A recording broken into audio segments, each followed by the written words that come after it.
Кирпичи тоже хорошо. Специально для канала в YouTube Татар Cinema International казахи Астраханской области.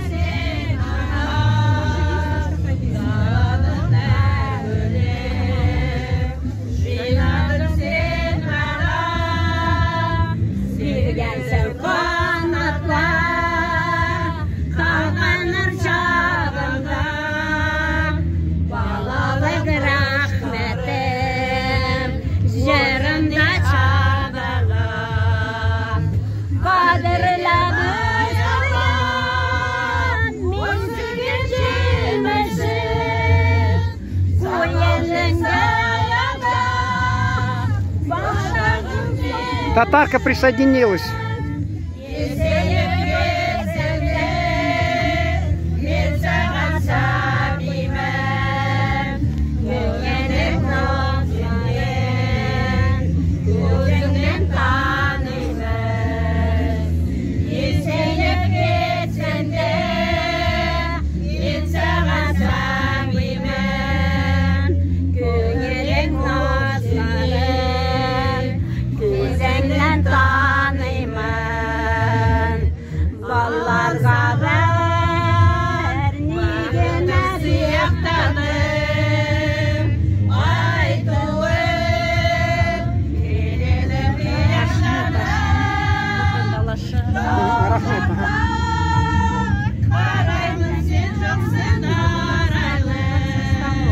Ткацкий станок? Это ткацкий станок, который вот выделывает, вот это уже готовое изделие. Оно называется дерьме алаша.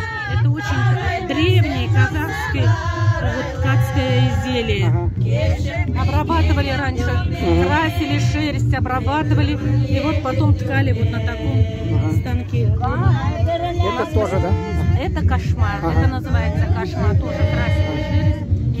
Вот такие вот узоры, характерные вот рогам животных, вот выделывали на этом кошме, валяли шерсть, собирали женщин, 5-6 женщин села, и вот выделывали вот такую кошму персонально для каждого ребенка, и написывали имя. И когда дочь выдавали замуж, вот каждый вот по кошме, потому что было имя написано, вот специально для приданого. Вот в те времена это было.